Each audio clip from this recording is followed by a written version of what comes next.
Bonjour à tous, ici Kaylee pour Phonasia.com et bienvenue dans notre vidéo test du Xiaomi Honmi, aussi appelé Redrice, dans sa version internationale WCDMA, donc compatible avec les réseaux 3G français sur les bandes de fréquence 2100 et 900 MHz. L'attente fut longue, mais le précieux est là. Le smartphone est dual SIM, dont une seule gère la 3G, la deuxième ne gère que le réseau GSM. C'est le budget phone du moment avec une puce Mediatek MT6589T, quad-core à 1,5 GHz, 1 Go de RAM, 4 Go de stockage extensif via un port micro SD. L'écran a une résolution HD et garde une taille raisonnable de 4,7 pouces. Le tout tourne sous MIUI V5 basé sur Android 4.2.2. Pour l'occasion, nous avons installé la dernière ROM fournie par MIUI France. Nous avons aussi inséré une carte SIM avec la 3G qui s'affiche bien, confirmant la compatibilité avec nos réseaux français.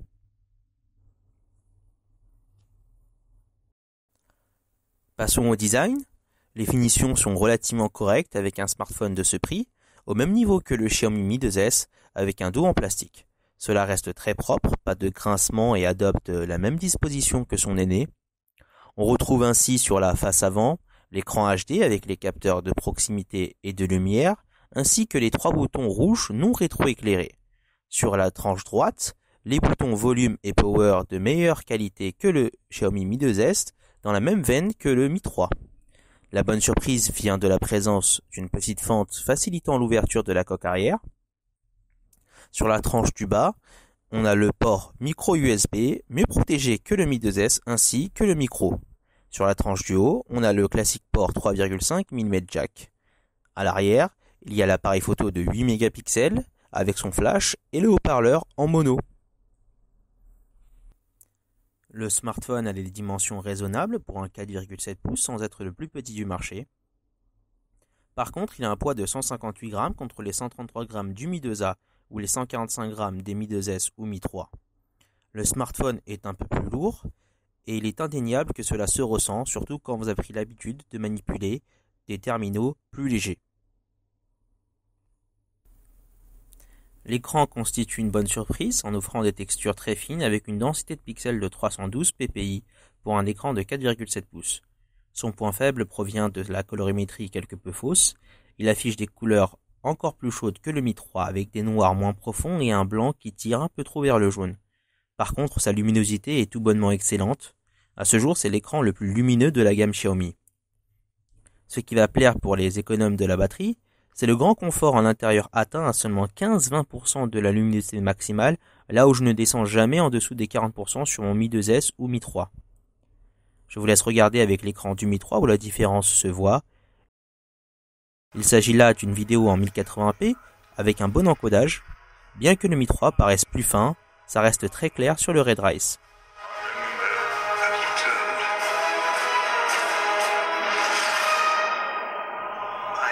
Something in the Goblin Tunnels. What did you find? My courage. Le software rajoute quelques options par rapport à ce qui existe déjà. La gestion des cartes SIM pour autoriser facilement l'accès à Internet via son abonnement téléphonique, mais surtout un mode senior où tout est grandement simplifié et qui vise clairement le grand public non adepte des smartphones, mais aussi celui d'un certain âge où la vue baisse. Voilà à quoi ressemble le mode senior avec un écran de verrouillage où les icônes sont très grandes. Sur le bureau, même constat, on retrouve les fonctions basiques assez facilement. On peut par la suite aussi rajouter les applications que l'on souhaite.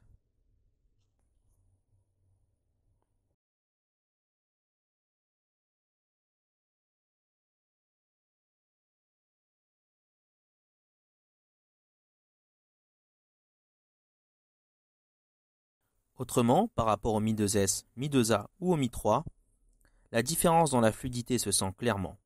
Si le tout reste tout à fait acceptable, on sent assez nettement qu'il s'agit d'un appareil d'une gamme d'en dessous, si bon soit-il.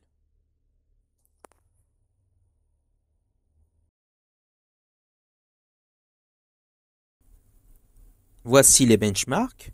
On commence par le classique Antutu qui affiche un score de 16 585.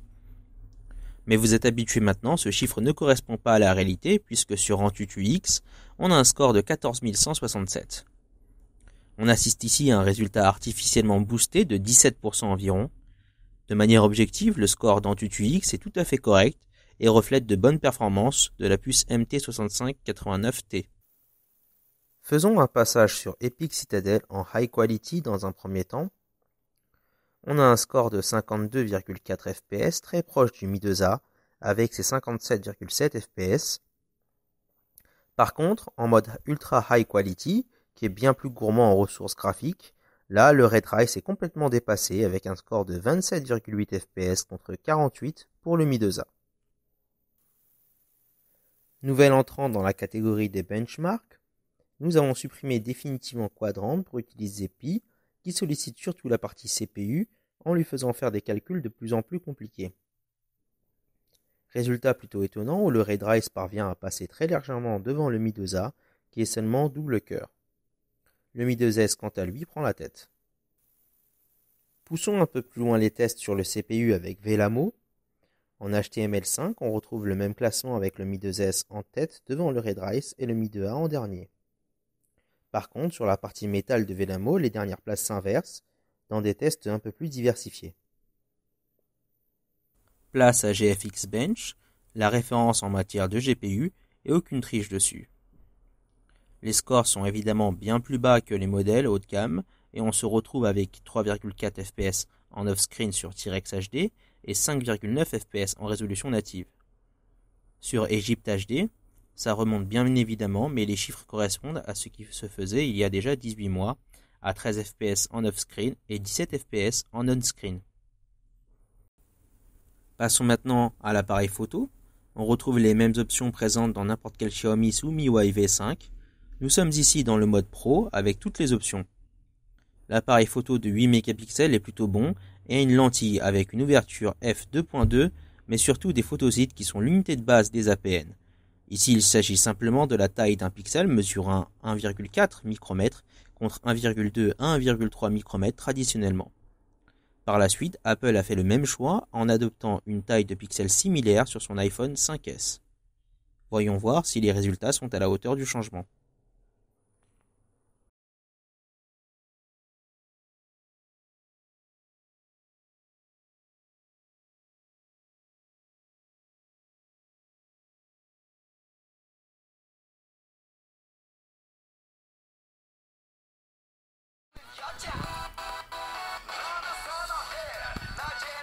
Au niveau du haut-parleur, le niveau sonore est tout à fait correct sans saturer. Toutefois, il est légèrement inférieur à celui des Mi 2S et Mi 3.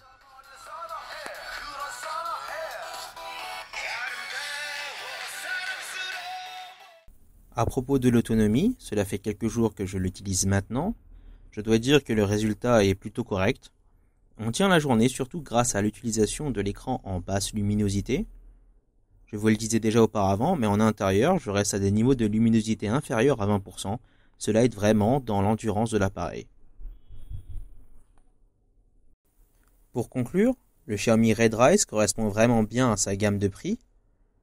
C'est sans nul doute le meilleur dans la catégorie des budget phones en dessous des 200 €, à environ 170 € pour un quad-core, mais aussi un bon écran avec une excellente luminosité et un APN qui fait partie des tout meilleurs du marché, malgré ses 8 mégapixels seulement. Évidemment, le smartphone présente quelques défauts, une construction en plastique qui prend les traces de doigts, un poids de 158 grammes, un peu plus lourd que les hauts de gamme du marché. Les limites de la puce Mediatek se font aussi sentir dans l'utilisation générale, pas aussi fluide ou quand on utilise le multitâche de manière un peu agressive, navigation web, YouTube, un petit jeu et un film HD par exemple. Merci de nous avoir suivis. Si vous avez aimé notre travail, n'hésitez pas à vous abonner à notre chaîne YouTube, ajouter un j'aime à notre vidéo, mais aussi sur nos réseaux sociaux, Twitter, Google+, et Facebook. Vous pouvez aussi nous suivre sur notre blog et bien sûr visiter notre site.